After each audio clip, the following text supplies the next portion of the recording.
life happens and we get wrapped up with things, or we have anxiety about different things. And it's really hard to make a priority things that you don't really want to do sometimes, right?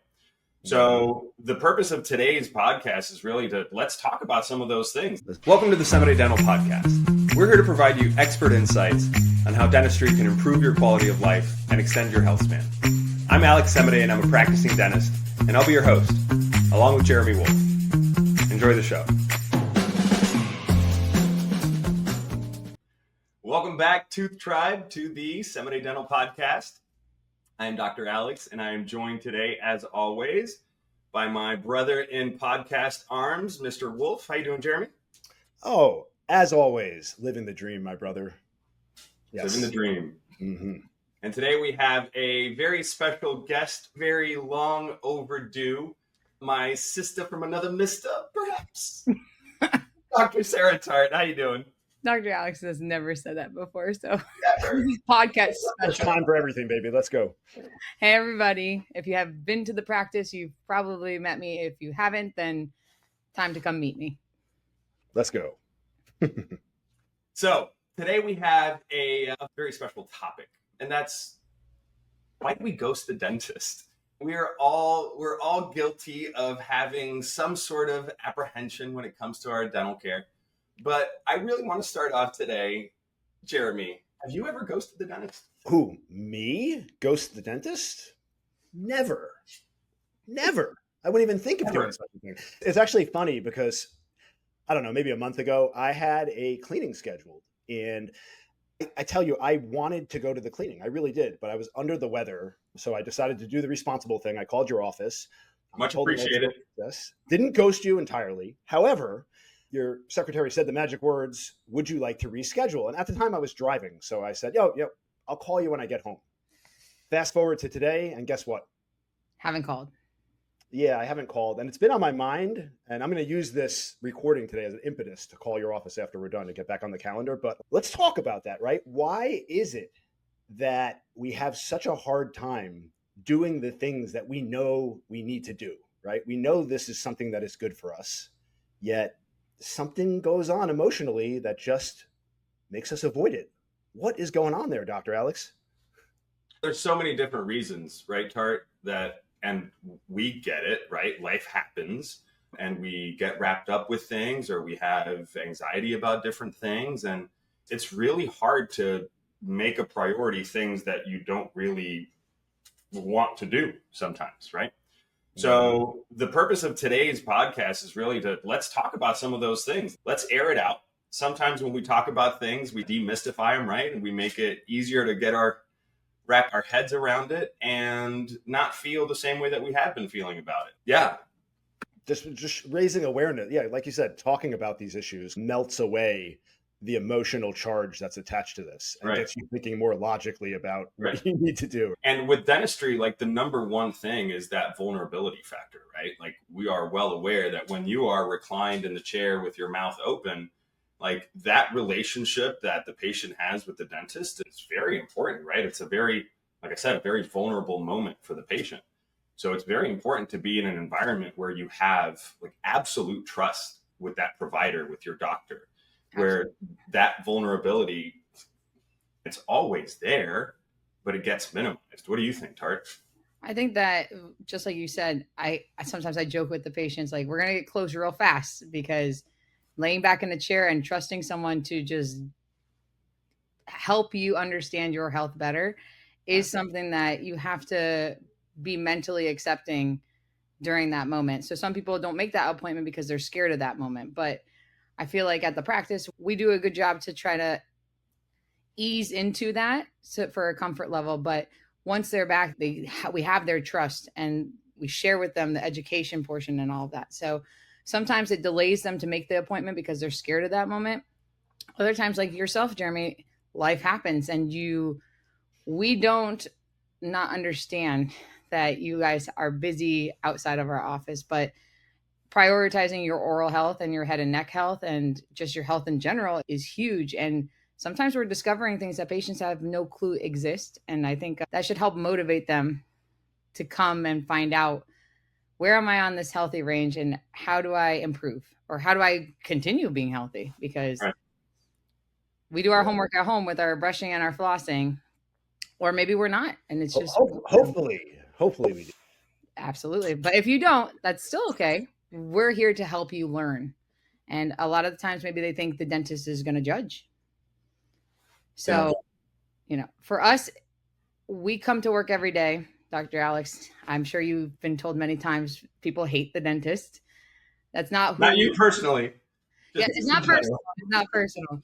But I think I'm told on a weekly basis about 15 times how much they hate the dentist, but it's not me. But our goal is to change the mentality and be the dentist we don't hate. And it starts by breaking this mysterious, why do you hate the dentist? Why are you Yeah. not making an appointment or giving your health a priority in your life? And I will be the first to admit, I joke with patients too that I'm an official card carrying member of the Dental Chicken Club. Like when I'm sitting in the chair, like I get a little anxious too, and maybe I know too much, but there's just something about that vulnerability factor. And just to touch on that, because something that I'm super proud of that we do at the practice is we are incredibly attuned to the feedback that the patient gives us, right? Like we always tell them that we're never going to do anything if they're uncomfortable. And if anything is sharp or sensitive to raise their right hand, that's our signal for us to stop. But like the entire team is trained to go way beyond that and respond to body language cues and facial expressions that tell us how the patient's doing when they're laying back in the chair, right? And maybe that prompts us to give the patient an extra break in the middle of the procedure, or just constantly ask them, you doing okay? You feeling all right? Is there anything that we can adjust to make you more comfortable? And it's because we're listening, right? We're listening with our ears, we're listening with our eyes, we're taking in the information that the patient's giving us to make that experience as pleasant as it possibly can be. I think it's critical that when they're in these moments, we make sure that they're seen and they're heard. So Yeah. sometimes patients don't feel heard when they're telling a doctor, and we hear it a lot. They come to us and we might be the second opinion. We might be their first chance after a terrible dental past and or what they've heard about a dentist. And you have to listen. They have to feel heard and they have to feel seen. And all the techniques that we use at the practice, I like you said, Doc, our team does an amazing job. And it's who they are as people. Yeah. We have an amazing team. And even yes, there's our protocols and our expectations of how we want our patients treated, but the whole team contributes to that. They always have ideas of how to make the patient experience better. I always like to say comfort doesn't cost more here at Semidey Dental. So if you're uncomfortable, we are going to make an adjustment, and it's not it's not an item on your bill. It is just part of your experience here at the practice, and we want to be your dental home. Yeah, said. So, guys, let me chime in here real quickly because I think this could be useful for folks out there that have gone through the same experience I've had with dentists. I've been throughout my whole life somewhat of a dentist hopper, if you will. I haven't really found a home until now that I'm with you guys at Semidey, and it's so important to have a dentist that you feel at home with, that you feel comfortable with, because it really makes it so much easier to ghost the dentist when you don't feel comfortable going there in the first place. But if you have a place that you can trust and you feel at ease, you just feel almost there's like an air of accountability. I feel like if I say I'm going to do something, I'm going to do it, right? So that's something that has worked for me throughout this process, is trying to find a really good dentist that I can go to that I feel comfortable. And that's going to be different for everybody. That's a really interesting point, Jeremy. Like you don't want to let people down that you like, right? You don't want to let people that you like down. That's better English there. And yeah, that's true. There is a sort of a sense of accountability when you feel that connection with the office, right? Whatever office it is, whatever service you're receiving, to do your part in the whole thing, right? For the whole thing to be successful and pleasant and good for everyone. And that speaks to the relationship that you build with, and not just the dentistry, right? This is like any professional, whether it's financial advisor, whatever it is. Yeah. It's so important to build meaningful relationships with people, because as you develop a further relationship, you start to care about the people, and you're emotionally invested. And it's a loyalty. You're talking about you hopped until you found that you were comfortable. there's two types of dental patients. Ones that never have a dentist of record, that hop from dentist to dentist when they have a problem and where they feel comfortable for that specific reason. Or I've had my dentist my whole life. My family uses the same dentist. And I always encourage people, find, like yourself, Jeremy, where you're comfortable, where you feel heard, seen. Your Yep. dental home, right? You trust. Yeah, your dental home. And Yeah. if you have that, fantastic. Go to that dentist. And we're this, at least for me, we're never trying to steal people's patients. We're never trying to take you from your dental home that you're happy in. But we Damn, always Tarte, me welcome neither. you. Yeah, I just didn't want to say it. But when I graduated dental school, one of the main things I heard all dental school, oh, I'm waiting till you become a dentist. I said, don't wait 4 years for me to graduate and things to get worse. Go see Dr. Alex. Like, he's the best. Go see him. And when I graduate, I'm going to be back there. So just don't wait 4 years. I'm still waiting on some of these people who are waiting on me. And And it's been a few years since. so even when your loyalty, they're just seeing no dentist. And until you find the dentist you trust and you make that first step into the office and you feel at home and you feel that dental connection, it's a lot of talk, and we don't judge it, but we're here for when you are ready to make that next step. 100%. And as soon as they walk in the door and they have their history, we say, you're here now. We're going to start here and we're going to work forward.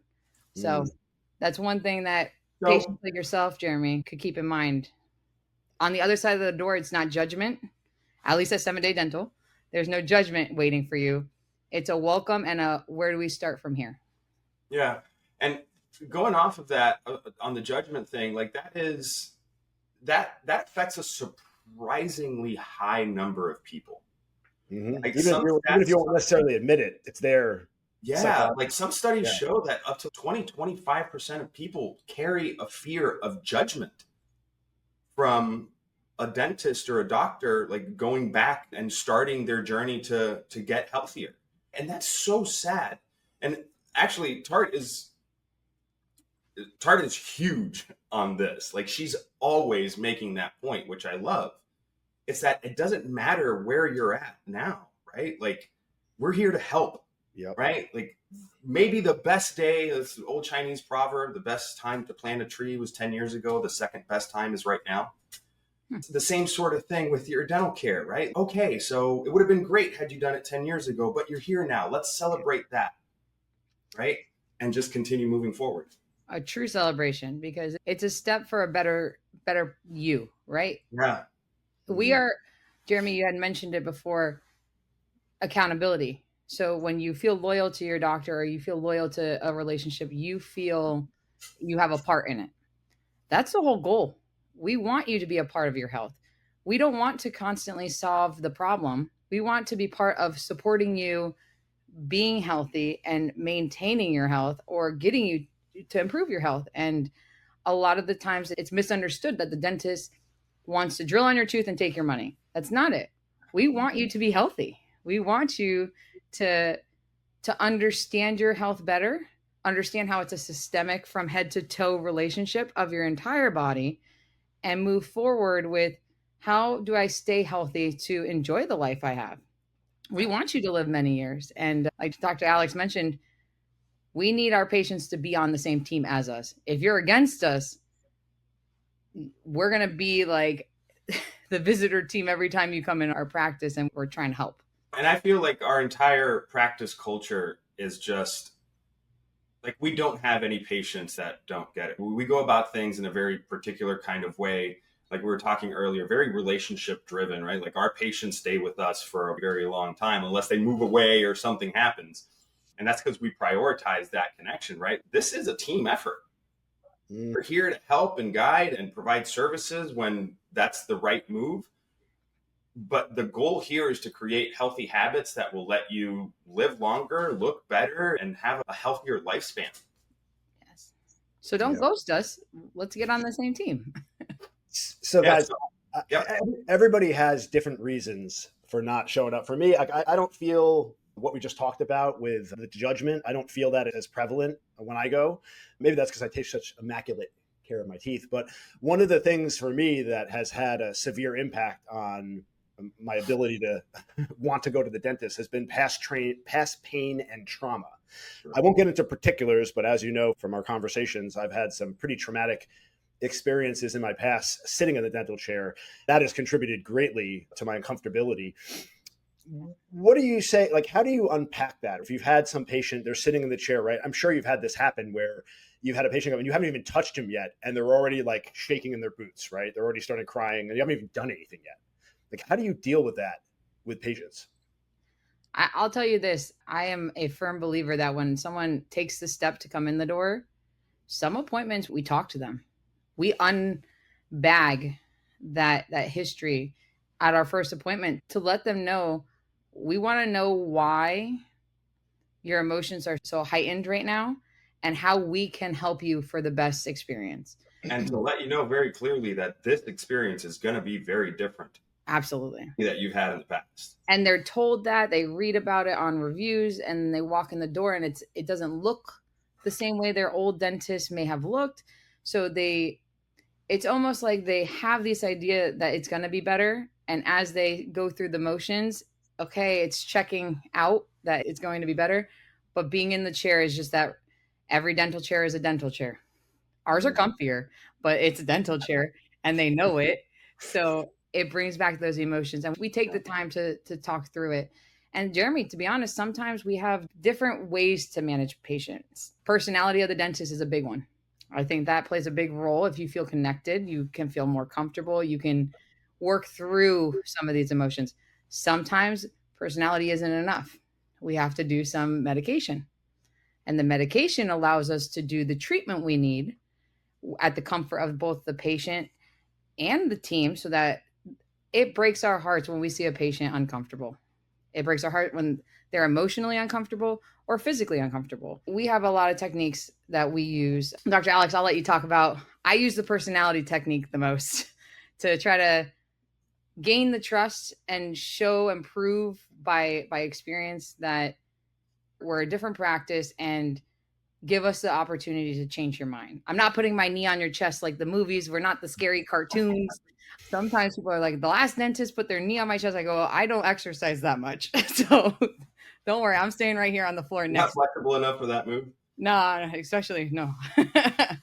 But yeah, certainly the baggage that we carry into any new interaction matters, right? Because that's what shapes us and our expectations and all of those things. But Dr. Tarte was mentioning, yeah, frequently for that severe dental anxiety patient, the first meeting, right? It's just a consultation, right? Like we won't have any dental instruments out. It is just you sit in one chair, I sit in another. Let's get to know each other and build a relationship so that we can come up with a plan where you are comfortable, right?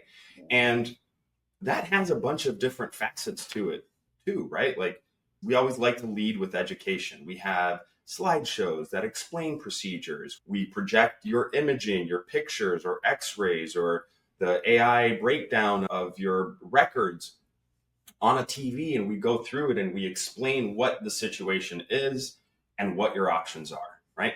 Like the clearer everything is, right? Whether it's from a procedural standpoint, from a financial standpoint, which is also obviously huge for patients, right? The clearer all of these things are, the easier to understand that we make it, the less intimidating it becomes, right? And then we can start formulating a game plan for how we're going to get from A to B, right? And then ideally in dentistry, right, if we have to get from unhealthy to healthy, from A to B, and then we hit maintenance mode, yes, right? That's what I always tell my patients. The goal is to get to maintenance mode where you can come in every 3 or 6 months for your cleaning and we high five on the way out. Things look great. And we can make that a reality for anyone. Absolutely. Right?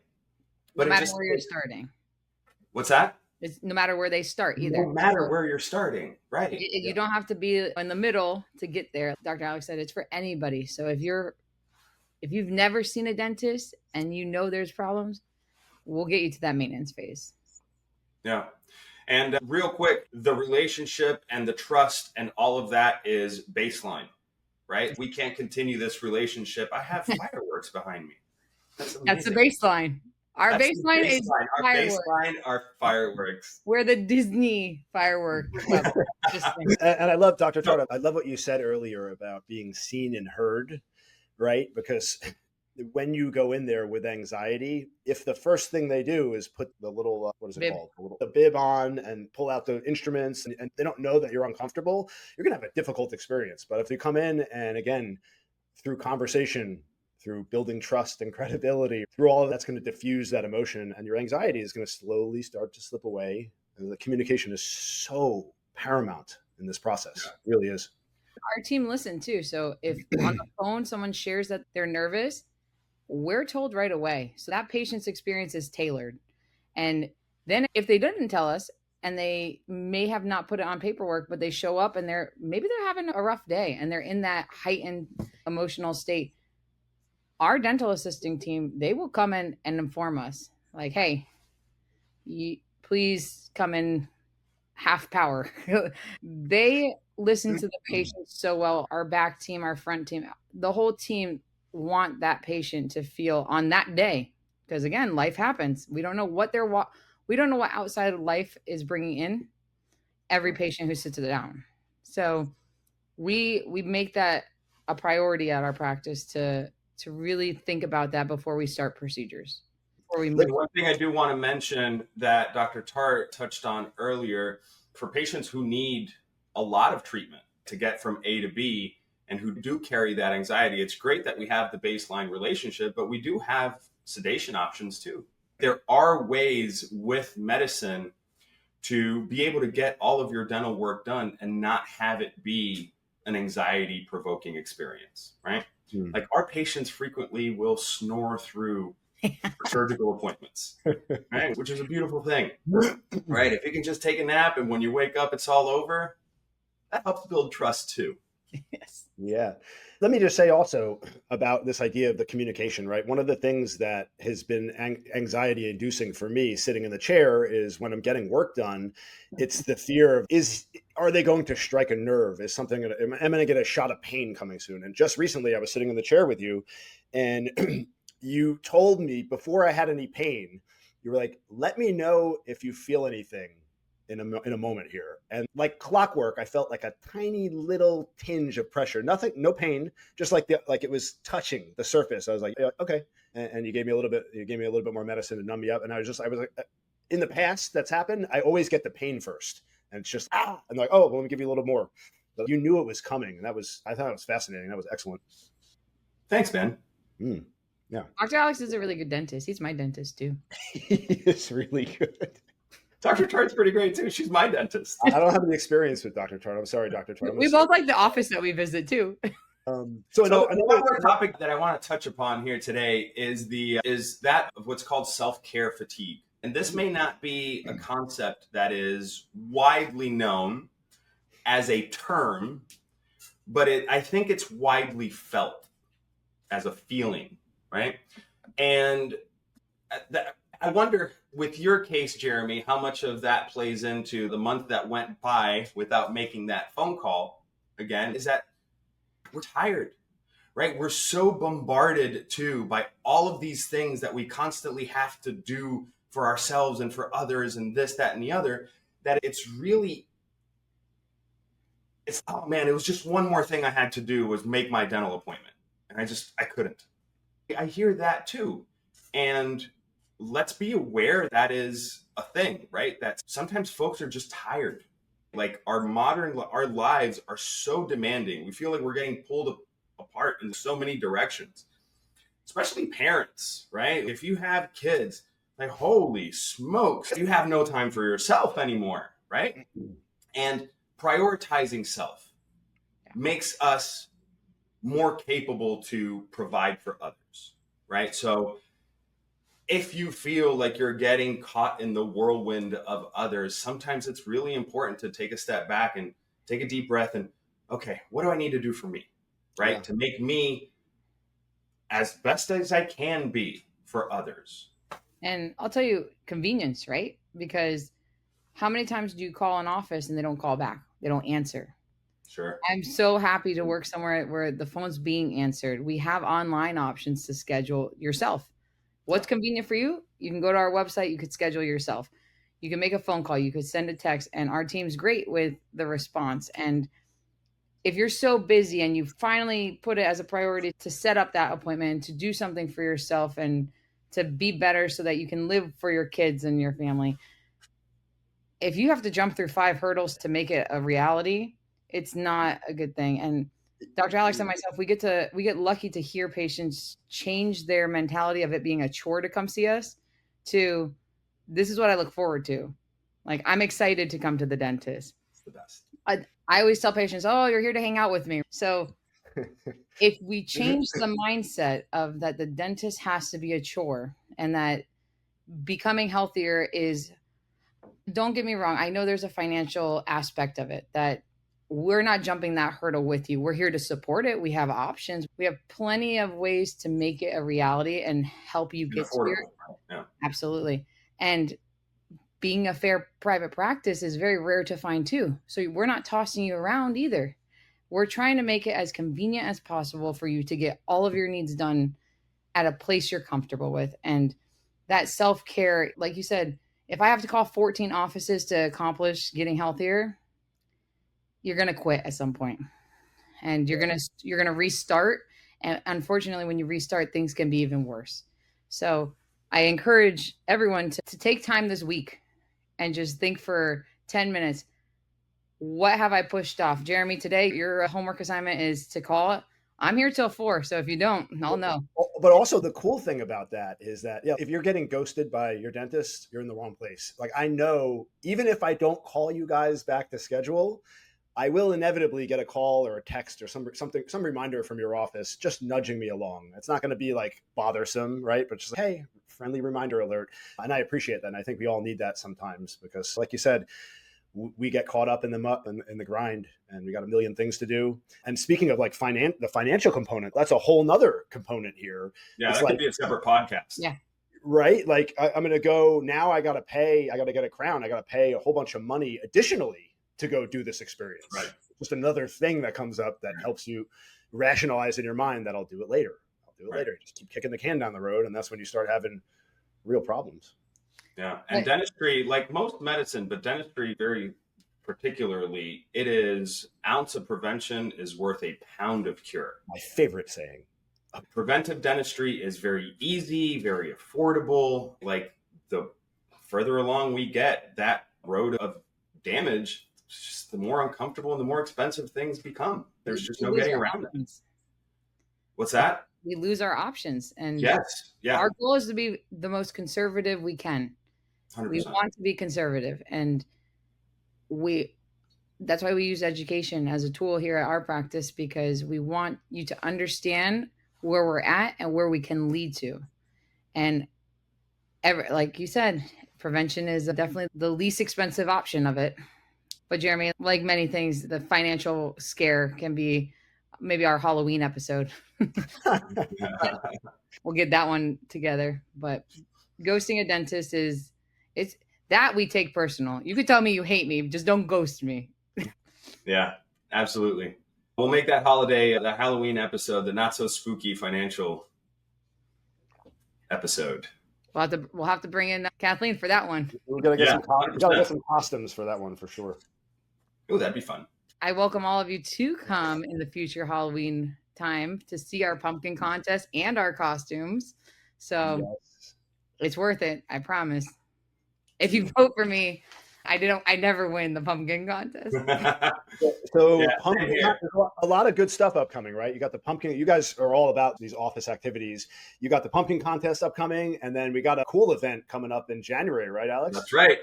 That's right.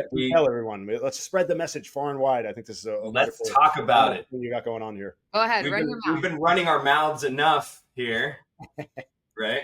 So we are super excited to introduce the first annual Run Your Mouth 5K, and it is going to be this year benefiting the Davie Women's Club that we're very excited about. So this will be an event brought to you by the Davie Cooper City Chamber of Commerce and presented by yours truly, Semidey Dental. There are corporate sponsorships available, so if you're interested, hit us up. And it's a very exciting race because it's going to start in Davie and end in Cooper City. very significantly tying our two communities together that we're very excited about. And every year we're going to have a different local landmark that will benefit from the race. So you can get all the information at runyourmouth.org. You can register early for a discount. And we're going to have all sorts of events at the race, music, food trucks. There's going to be all sorts of swag, medals, really, really great shirts. And you can run, walk, or stroll. You can do it virtually. So check it out, runyourmouth.org. And the link will be in the show notes below. And let me just say it here now for the first time on this podcast. I am going to get a personal best at this 5K. I don't know about you, Alex. I'm going low, right? We've been doing a lot of running over the last couple of years. This is going to be my moment to shine. I'm going to do it on the Run Your Mouth platform. We're going to go. I don't know what it's going to be yet, but we're going to go. Maybe what, sub 27-minute 5K we could do? I think we can. Okay. I think we can manage that. I think that's a reasonable goal, hopefully. For the other part of the spectrum, if you would like to make a PR best at the slowest race, I'm glad to use a stroller and you can join me in the back end. We'll let the quick ones go ahead, but this race is for everyone. And I told Dr. Alex earlier today, maybe we should change it to don't run from us, run with us. So come run your mouth, have some fun, bring your family, register. I count the registrations and it makes me really happy to see those numbers. I'm signed up, my family's signed up, and we'll see you in January. Very cool. Hope to see everyone then. All right, so let's leave it at that. Everyone, thanks so much for joining us on this journey. If you've enjoyed this content, if you found this useful, don't forget to subscribe. And if you've had your own personal experiences, good or bad, at the dentist, let us know about it in the comments. We're always interested to hear your feedback. And again, we appreciate you joining us. Everyone, take care. Stay healthy out there and keep smiling. We'll catch you next time. Okay. That was fun, Tarte. Thanks for tuning in to this episode of the Semidey Dental Podcast. We hope you enjoyed the show. Don't forget to subscribe, leave a review, and follow us on social media for the latest episodes. You can find us at Semidey Dental. And if you have any questions, feel free to reach out. We're always happy to help. Until then, keep smiling and stay curious.